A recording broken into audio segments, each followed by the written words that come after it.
এই এপিসোডের শুরুতেই আমরা দেখতে পাই যে এও চানের টিমের ওপর ডিমানের রিইনফোর্সমেন্ট টিম আক্রমণ করেছিল, যার লিডারের কাছে ছিল ডেইজ স্যাক্রিফাইস টেকনিক। সেই কারণেই কেউই তাকে থামাতে পারছিল না। আর শেনিন রিকগনিশনের 3টি ফর্ম অ্যাক্টিভেট করেছিল, যার ফলে সে নিজের 3টি সেন্স হারিয়ে ফেলেছিল। তার সামসারা সৌতের কারণে তার শরীর হঠাৎ ভেঙে পড়তে শুরু করেছিল। তখন হাউ চ্যান সেখানে পৌঁছায় এবং সব ডিমনকে মেরে ফেলে, কিন্তু রাগের বশে সে নিজের রুদ্র রূপে চলে গিয়েছিল। তারপর আমরা দেখি আও ইউ এসে হাউ চ্যানের কাছে আসে এবং তাকে শান্ত করার চেষ্টা করে, যার ফলে আও চ্যান আবার নর্মাল হয়ে যায়। এরপর চেন লি শানের কাছ থেকে শেনিনকে নিয়ে নির্জনে চলে যায়, কিন্তু তার পুনর্জন্মের শক্তির কারণে সে গভীর ঘুমে তলিয়ে গিয়েছিল। হাউ চ্যানের বাকি টিম মেম্বাররাও বেশ গুরুতরভাবে আহত ছিল। লি শান ভাবে যে এখন আর কেভ থেকে কোনো শব্দ আসছে না, তাই সে বুঝে যায় যে চেন এই কেভের অনুসন্ধান সম্পূর্ণ করেছে, অর্থাৎ তাদের মিশন এখন শেষ। বাকিরাও নিজেদের শক্তি পুনরুদ্ধার করার জন্য কাল্টিভেশন শুরু করে। লেন পাশে বসেছিল। লি শিন তার কাছে এসে তাকে এক জোরালো চড় মারে, যার ফলে সে নিচে পড়ে যায়। লি শিন রাগে বলে, আমরা এই লড়াইয়ে নিজের পুরো জীবন বাজি রেখে ফাইট করেছি, এমনকি শেনিনও নিজের প্রাণের পরোয়া করেনি। কিন্তু যখন ওই ডিমন কমান্ডারকে মারার তোমার পালা এসেছিল, তখন তুমি তোমার অ্যাটাক ম্যাজিক ব্যবহার করনি। হান দুঃখের সাথে বলে, তুমি শুধু ওর মন রাখার জন্য এসব বলছো। একজন জাদুকরের মেইন রোল হচ্ছে অ্যাট্যাক করা। আমাদের টিমের লিডার লুসি একজন হিলার, তবুও সে ডিমানদের থামানোর জন্য নিজের সর্বোচ্চ চেষ্টা করেছে, কিন্তু লেন কিছুই করেনি। আর আমি মনে করি না যে ওর মতো কেউ ডিমান হান্ট স্কোয়াডে থাকার যোগ্য। লুসি বলে, একজন জাদুকর হয়েও যদি সাধারণ অ্যাট্যাক করার পদ্ধতিও না জানে, তাহলে কেন? আমাদের এর একটা শক্ত কারণ দরকার। নিউ বলে, আমি তোমাদের সবার ফিলিং বুঝতে পারছি, কিন্তু আমরা লেনকে আমাদের টিমের অংশ মনে করি। তার অ্যাট্যাক ম্যাজিক ব্যবহার না করার নিশ্চয়ই কোনো কারণ আছে। আমরা কখনো তাকে তা বলতে ফোর্স করিনি, কারণ আমরা আমাদের সঙ্গীদের ওপর সম্পূর্ণ ট্রাস্ট করি। এটা শুনে লেন আবেগপ্রবণ হয়ে পড়ে, কারণ তার সঙ্গীরা তাকে সত্যিই গুরুত্ব দেয়। লি শিন বলে, যদি কোনোদিন আও চান শত্রুকে আটকে রাখতে সক্ষম না হয়, আর সেই সময় তুমি সঠিকভাবে আক্রমণ করে তাকে বাঁচাতে না পারো, তাহলে কিভাবে বাঁচাবে? আর লেনকে কখনো ভুলে যাওয়া উচিত নয় যে তাকে টিমে নেওয়ার জন্য হাও চান কত বড় স্যাক্রিফাইস করেছিল। তার কারণে শেনিন তখন মরেও যেতে পারত। ওয়াং বলে, তুমি লেনের ওপর খুব বেশি চাপ দিচ্ছ। লেন সবসময় আমাদের বাঁচানোর জন্য সর্বোচ্চ চেষ্টা করে। কিন্তু লি শিন খুব রাগান্বিত ছিল। সে বলে, আমি লেনের মুখ থেকে সত্য শুনতে চাই। সে কি সবসময় কাপুরুষের মতো তোমাদের পেছনে লুকিয়ে থাকবে? লেন রেগে যায়। সে বলে, যদি তোমরা সত্য জানতে চাও, তাহলে আমি অবশ্যই বলবো। যদিও আমি কোনো অ্যাট্যাক ম্যাজিক ব্যবহার করতে জানি না, তবুও আমি কখনো আমার সঙ্গীদের মরতে দেব না। আমি শুধু আমার অ্যাট্যাক ম্যাজিক ব্যবহার করতে ভয় পাই। বহু বছর আগে আমার মা বাবা অ্যালায়েন্সের বিখ্যাত জাদুকর ছিলেন। আমার বাবা নিজের পুরো জীবন একটি পাওয়ারফুল অ্যাট্যাক ম্যাজিক শেখার জন্য উৎসর্গ করেছিলেন। তার অ্যাট্যাক ম্যাজিক এতটাই শক্তিশালী ছিল যে যুদ্ধক্ষেত্রে ডিমনদের হৃদয়েও ভয় সৃষ্টি করত। আর আমার বাবা ডিমনের বিরুদ্ধে মেজ টেম্পলের সবচেয়ে ভয়ঙ্কর শক্তিধারীদের একজন ছিলেন। অল্প বয়সেই তাকে মেজ টেম্পলের উত্তরাধিকারী হিসেবে নির্বাচিত করা হয়েছিল। সেই কারণে তিনি নিজের অ্যাট্যাক ম্যাজিক আরও শক্তিশালী করতে চেয়েছিলেন। তিনি আল্টিমেট ফ্লেম ম্যাজিকের প্র্যাকটিস করতে চেয়েছিলেন। কিন্তু তিনি এক ভয়ঙ্কর ভুল করেছিলেন। যখন তিনি ফায়ার এলিমেন্ট কম্প্রেস করার চেষ্টা করেছিলেন, তখন এনার্জি তার কন্ট্রোলের বাইরে চলে যায়। বাইরে বেরিয়ে গেল আর এক ভয়ঙ্কর বিস্ফোরণ হলো। ঠিক সেই সময় আমার মা আমাকে বাবার সঙ্গে দেখা করাতে নিয়ে গিয়েছিলেন, কিন্তু আমি বাবাকে শেষবারের মতো দেখতেও পারিনি। রুমের ভেতরেই বিস্ফোরণ ঘটে গেল। আমাকে বাঁচানোর জন্য মা একটি পোর্টালের মাধ্যমে আমাকে দূরে পাঠিয়ে দিলেন, কিন্তু তিনি নিজে সেই আগুনের শিখায় মারা গেলেন। আর সেই দিনের পর থেকেই অ্যাটাক ম্যাজিকের প্রতি আমার ভীষণ ভয় জন্মায়, কারণ আমি ভয় পাই যা বহু বছর আগে আমার বাবা মায়ের সঙ্গে হয়েছিল সেটা আবারও ঘটতে পারে। তাই আমি সিদ্ধান্ত নিয়েছিলাম যে আমি কখনোই অ্যাটাক ম্যাজিক ব্যবহার করব না, কিন্তু আমি আমার টিমকে বাঁচানোর জন্য নিজের সর্বোচ্চ চেষ্টা করব। আর যদি কখনো হাওছেনকে বাঁচানোর দরকার পড়ে, তাহলে আমি নিজের শরীরকে ঢাল বানিয়ে তাকে রক্ষা করব। চাই তাতে আমার প্রাণই কেন না চলে যায়। সবাই খুবই আবেগপ্রবণ হয়ে পড়ে। তারা বুঝতে পারে যে লেন শৈশবে অসংখ্য কষ্ট সহ্য করেছে। লেন বলে, এইবার শিনিন বিপদে পড়েছিল। যদি হাওছেন সময় মতো না আসত, তাহলে আমি তাকে বাঁচানোর জন্য নিজের জীবনও ঝুঁকিতে ফেলতাম। সবাই লেনের যন্ত্রণা অনুভব করে, তাই আর কিছু বলে না। ওদিকে হাওছেন অনেকক্ষণ ধরে শিনিনকে জাগানোর চেষ্টা করছিল, কিন্তু সে গভীর ঘুমে ডুবেছিল। ঠিক তখনই ইটার্নাল মেলোডি নেকলেস অ্যাক্টিভেট হয়ে যায় এবং নিজের শক্তি দিয়ে শিনিনকে সুস্থ করতে শুরু করে। এটা দেখে হাওছেন খুশি হয়। সে ভাবে হয়তো এটা সেই উইংস ফুল স্পিরিটের কারণে হচ্ছে, যার ভেতরে পিওর ডেথ এনার্জি রয়েছে। আমি যখন ফিরছিলাম তখন ইটার্নাল মেলোডি অনেক পিওর ডেথ এনার্জি শোষণ করেছিল। শিনিন নিচে পড়ে যেতে থাকে, কিন্তু হাওছেন তাকে ধরে ফেলে। সে এখন জ্ঞান ফিরে পায়। শিনিন কিছু বলতে পারছিল না, তাই হাওছেন তাকে জিজ্ঞেস করে, তুমি তোমার পুনর্জন্মের শক্তি ব্যবহার করে কোন কোন সেন্স হারিয়েছ? সে জানায়, আমি 3টি সেন্স হারিয়েছি। এটা শুনে হাওছেন চিন্তিত হয়ে পড়ে এবং বলে, আমাকে ক্ষমা করে দাও, আমি তোমাকে প্রোটেক্ট করতে পারিনি। শিয়ানিন তার হাতে লিখে জানায়, এতে তোমার কোনো দোষ নেই। আমার মনে হচ্ছে আমি আগের তুলনায় অনেক দ্রুত রিকভার করছি, আর এখন আমার ব্যথাও অনেক কম। হাওচেন ভাবে নিশ্চয়ই টাওয়ার অফ ইটার্নিটি তার রিকভারি দ্রুত করে দিয়েছে। হাওচেন বলে, এখন থেকে আমি তোমার চোখ হব, আর তোমাকে কখনো বিপদে পড়তে দেব না। তোমাকে এখন বিশ্রাম নিতে হবে। যখন তুমি পুরোপুরি সুস্থ হয়ে যাবে, আমরা বাড়ি ফিরে যাব। হাওচেন মনে মনে ভাবে, যদিও শিয়ানিন জ্ঞান ফিরে পেয়েছে, কিন্তু এত দীর্ঘ পথ পাড়ি দিয়ে সে বাড়ি ফিরতে পারবে না। তাই আমাকে অ্যালায়েন্সে ফেরার জন্য একটা নিরাপদ উপায় খুঁজতে হবে। এরপর হাওচেন তার সব টিম মেম্বারের কাছে যায় এবং জিজ্ঞেস করে, এখন তোমাদের অবস্থা কেমন? লুসি বলে, আমরা এখনো পুরোপুরি সুস্থ হয়নি। যদি এখন অ্যালায়েন্সের দিকে যাত্রা শুরু করি, তাহলে ফিরতে অন্তত 7-8 দিন লাগবে, আর আমাদের জন্য ডিমানের ঝুঁকিও অনেক বেশি থাকবে। হাওচেন বলে, আমি ফেরার একটা সেফ উপায় বের করেছি। আমি প্রেসিডেন্ট ইউয়ের দেওয়া ম্যাপ দেখেছি। তার প্রাসাদ আমাদের বর্তমান লোকেশনের বেশ কাছেই, তাই আমি ভাবছি তার সঙ্গে কথা বলতে যাব এবং তার ইন্ডিপেন্ডেন্ট মার্চেন্ট গ্রুপকে আমাদের সঙ্গে যেতে বলবো, যাতে আমরা নিরাপদে হিউম্যান টেরিটরিতে ভিড়তে পারি। নিউ বলে, তুমি একা সেখানে প্রেসিডেন্ট ইউয়ের সঙ্গে দেখা করতে যাবে না। যদি সে তোমাকে ধরে ফেলে, তাহলে তুমি কি করবে? হাওচেন বলে, চিন্তা করার দরকার নেই। শিয়ানিন আগেই ইউয়ের উপর তার সিল বসিয়েছে, তাই সে আমার সঙ্গে খারাপ কিছু করার চেষ্টা করবে না। আর আমি হাও ইউকে এখানেই রেখে যাব। যদি আমার সঙ্গে কিছু খারাপ হয়, তাহলে আমি টেলিপোর্ট করে আবার এখানে ফিরে আসব, আর তোমরা সবাই এখানেই থেকে নিজের পাওয়ার রিকভার করো। লি শিন খুব খারাপ অনুভব করছিল, তাই সে লেনকে নিয়ে আলাদা জায়গায় যায়। লেন বলে, তুমি কি আমাকে আবার মারতে চাও? লেশিন বলে, আমি এত খারাপ নই। তুমি সব সময় আমার সম্পর্কে এত খারাপ ভাবো কেন? আমি তোমার কাছে ক্ষমা চাইতে চাই। আমি ভুল ছিলাম। সত্য না জেনেই তোমাকে চর মারা উচিত হয়নি। লেন বলে, কোনো সমস্যা নেই, আমি ঠিক আছি। মানুষ সব সময় আমাকে এ নিয়ে প্রশ্ন করে। আজ মনের কথা বলতে পেরে আমার ভালো লাগছে। লেশিন তার কাছে এসে বলে, আমি তোমার সঙ্গে অন্যায় করেছি, তাই তোমার উচিত আমাকে শাস্তি দেওয়া, তাহলেই আমি ভালো অনুভব করব। লেন বলে, তুমি এমন কথা বলছো কেন? আমি তো তোমাকে হারাতেও পারি না, তোমাকে কি শাস্তি দেব? লেশিন বলে, আমি তোমার ওপর আক্রমণ করব না, তুমি আমাকে একটা চড় মারো। কিন্তু লেন তাকে মারতে চায় না, তাই সে বলে, এসব ভুলে যাও, বলে সেখান থেকে চলে যেতে থাকে। লেশিন বলে, আমি তোমার কাছে ঋণী হয়ে থাকতে চাই না। যদি তুমি আমাকে না মারো, তাহলে আমি তোমার সঙ্গীদের চোখে চোখ রাখতে পারবো না। লেন বলে, তোমাকে বকাঝকা বা মারলে কিছুই বদলাবে না। আমার ভেতরে এত সাহস নেই যে আমি অ্যাটাক ম্যাজিক শেখার চেষ্টা করি। হঠাৎ লেশিন তাকে ধরতে যায়, কিন্তু হঠাৎ পিছলে গিয়ে দুজনেই নিচে পড়ে যায় এবং ভুলবশত একে অপরকে কিস করে ফেলে। যখন তারা বুঝতে পারে কি হয়েছে, তখন তাড়াতাড়ি দূরে সরে যায়। লেনের নাকেও আঘাত লেগেছিল। লেশিন বলে, এটা আমার প্রথম কিস ছিল, আর আমি সেটা হারিয়ে ফেললাম। লেন রাগে বলে, এটাও আমার প্রথম কিস ছিল।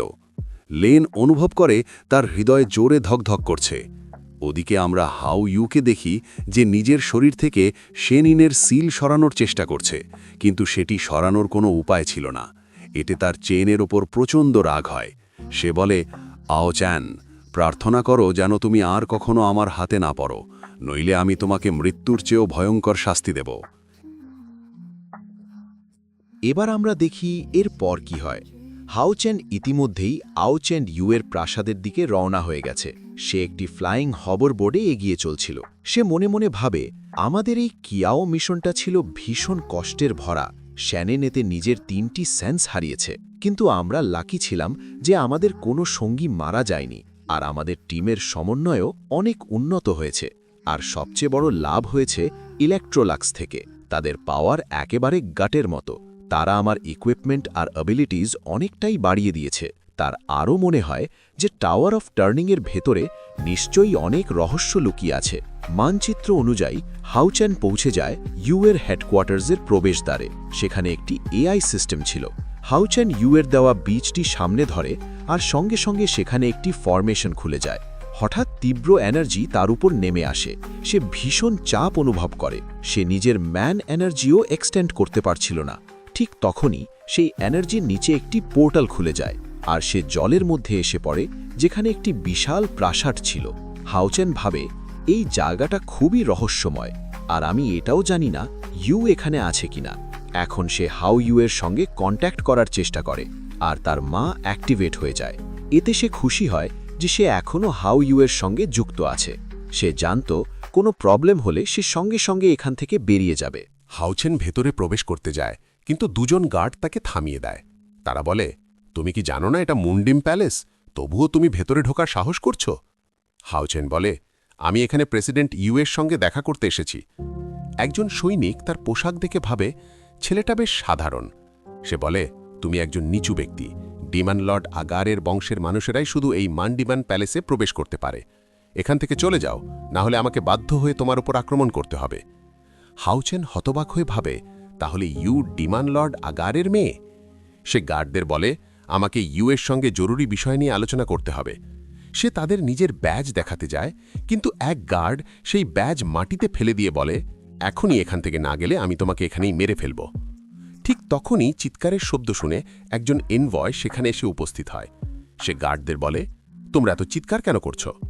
গার্ডরা বলে, এই লোকটি আমাদের হাইনেস ইউএর সঙ্গে দেখা করার জেদ করছে, তাই আমরা তাকে শুধু বের করে দিচ্ছিলাম। তখন এনভয় মাটিতে ইউএর পাস দেখতে পায়। সে বিস্মিত হয় এবং হাউচেনকে জিজ্ঞেস করে, এই পাস কি তোমার? হাউচেন সেটা তুলে নিয়ে শান্তভাবে উত্তর দেয়।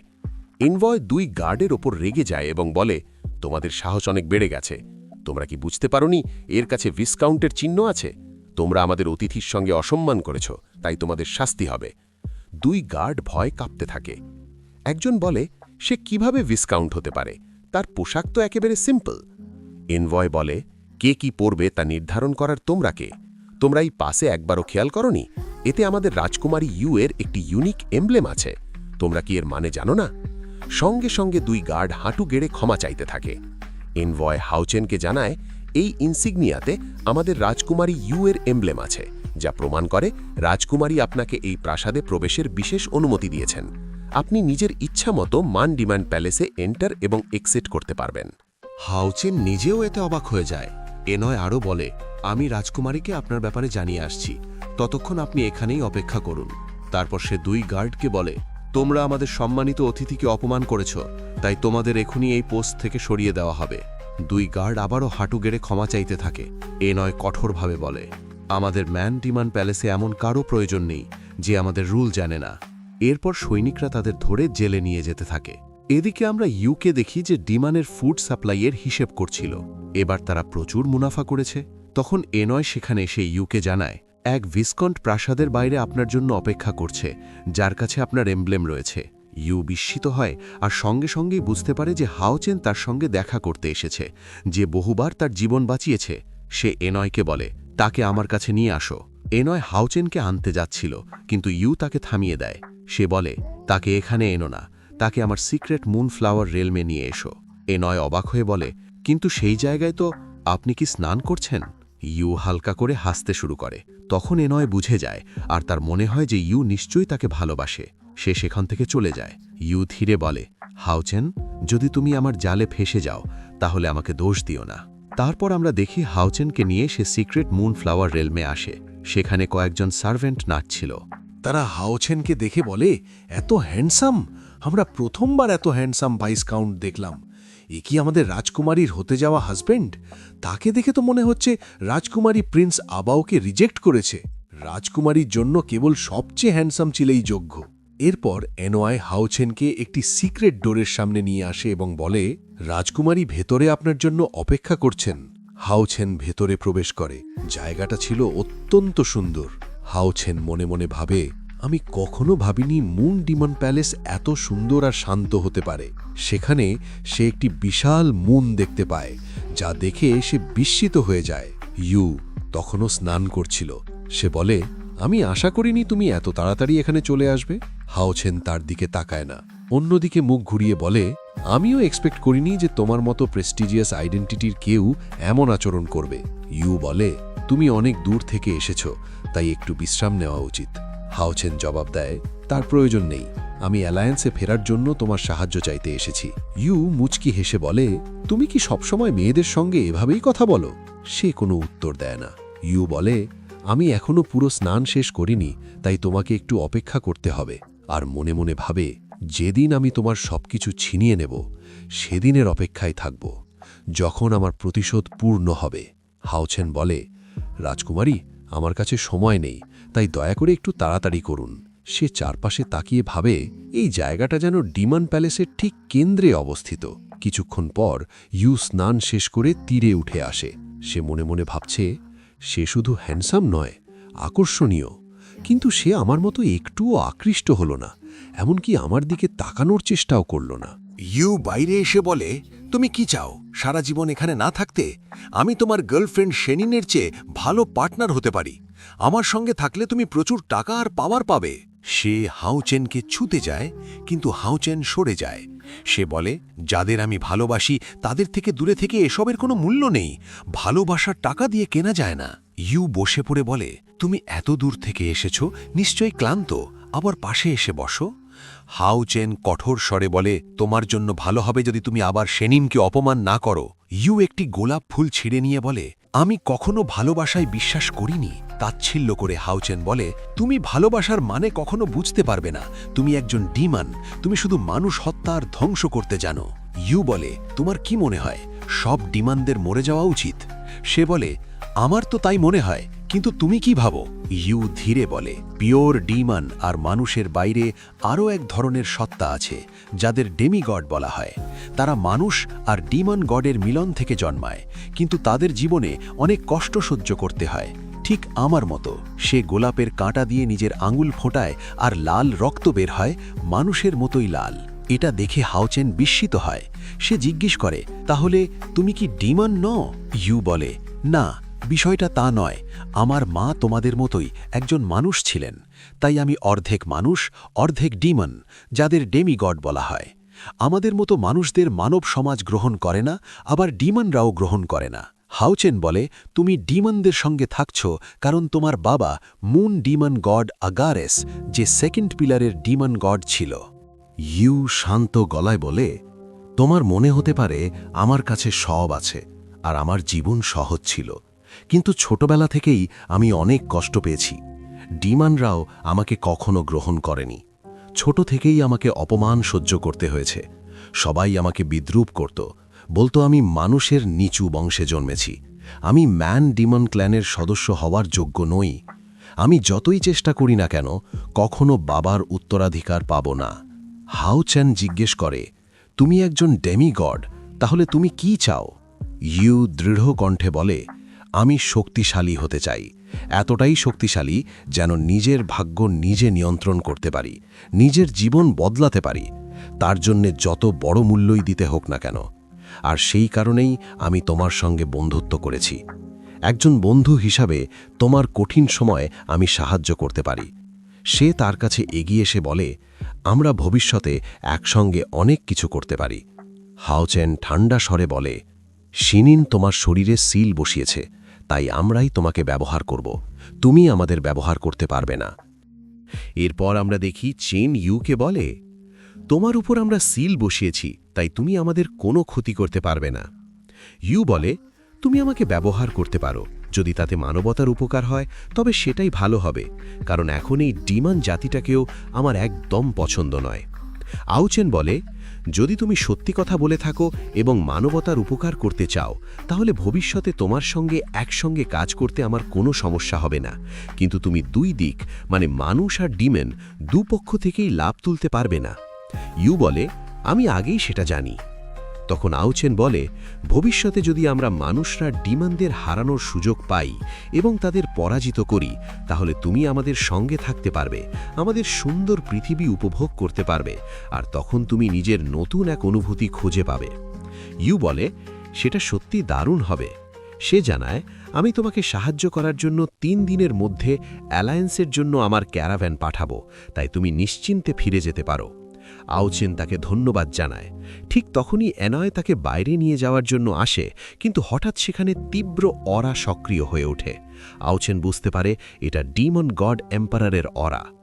ইউও চিন্তিত হয়ে পড়ে। এই সময় ডিমন গড এম্পারার এখানে কেন এসেছে? সে আউচেনকে বলে, তোমাকে এখনই এখান থেকে বের হতে হবে।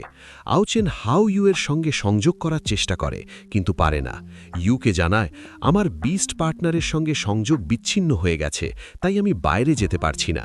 ইউ বলে, ম্যাজেস্টি হয়তো পুরো প্রাসাদ সিল করে দিয়েছেন। তিনি যখন এখানে থাকেন, তখন প্রাসাদের ভেতরের প্রতিটি নড়াচড়া অনুভব করতে পারেন। ঠিক তখন এক সার্ভেন্ট এসে জানায়, লর্ড আগারে সবাইকে ডিমন গড এম্পারারকে স্বাগত জানানোর জন্য একত্র হতে বলেছেন, আর তিনি অনুরোধ করেছেন আপনি যেন তার জন্য একটি নাচের প্রস্তুতি নেন।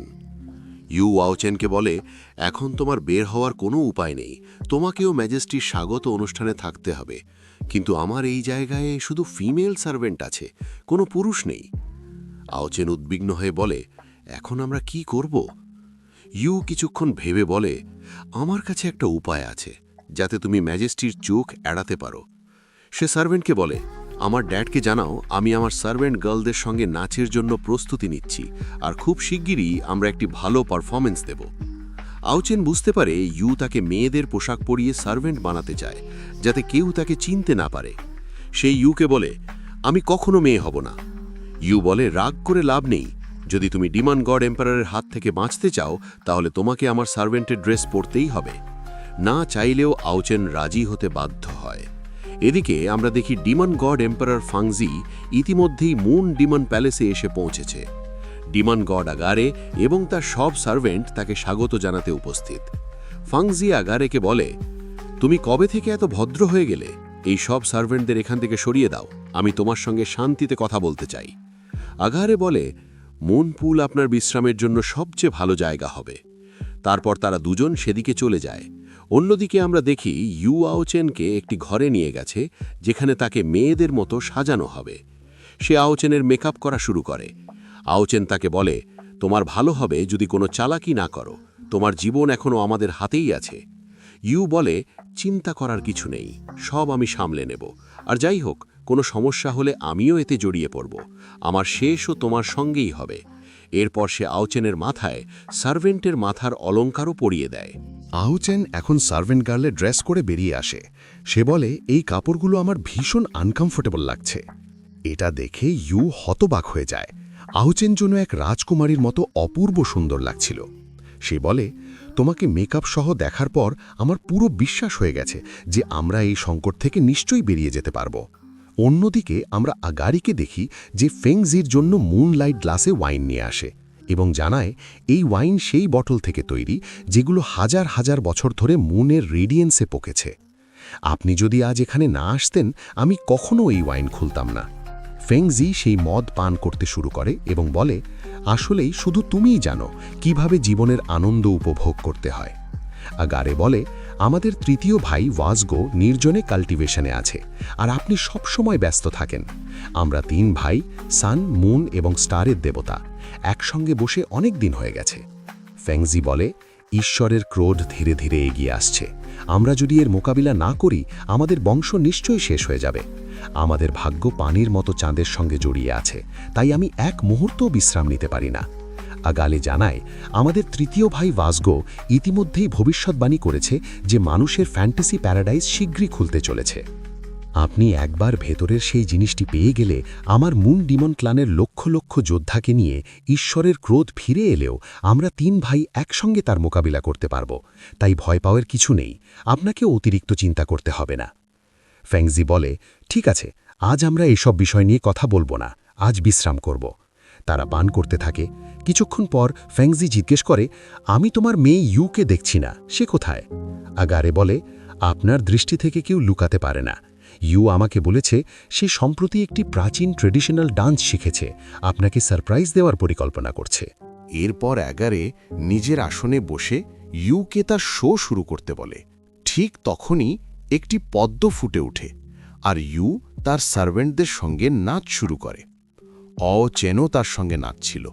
সে এক মেয়ের বেশে ছিল, কিন্তু ফেংজি আগে ডিমন হান্টিং পাসে চেনকে দেখেছিল, তাই তার মনে এক অদ্ভুত অনুভূতি জাগে। সে তার অরা ছড়িয়ে দেয় আর সবাই মাটিতে লুটিয়ে পড়ে। ইউ আর চেন ভয়ে কেঁপে ওঠে।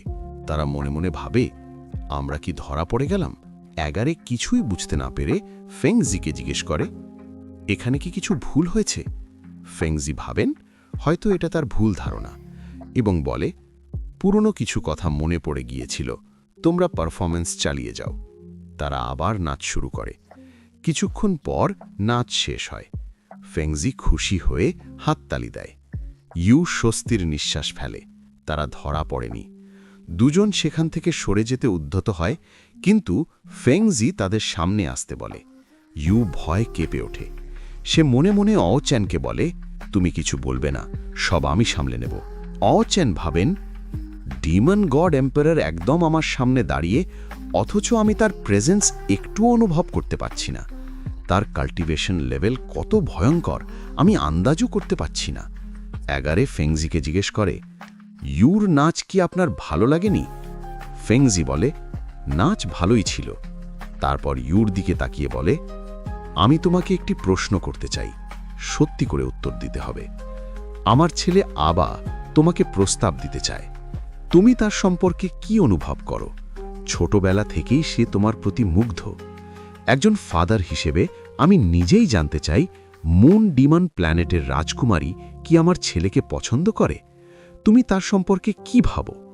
ইউ শান্ত গলায় বলে, আমি আবাকে সবসময় ভাইয়ের মতো ভেবেছি। হঠাৎ করে বিয়ের কথা জিজ্ঞেস করলে আমি কিভাবে উত্তর দেব? ফেংজি বলে, তুমি ঠিক বলেছ, হঠাৎ জিজ্ঞেস করে ফেললাম, কিন্তু আমার মনে হয় তোমরা একসঙ্গে থাকলে খুব ভালো হবে। অ্যাগারে বলে, ওদের একত্রে থাকলে আমাদের পাওয়ারও অনেক বেড়ে যাবে।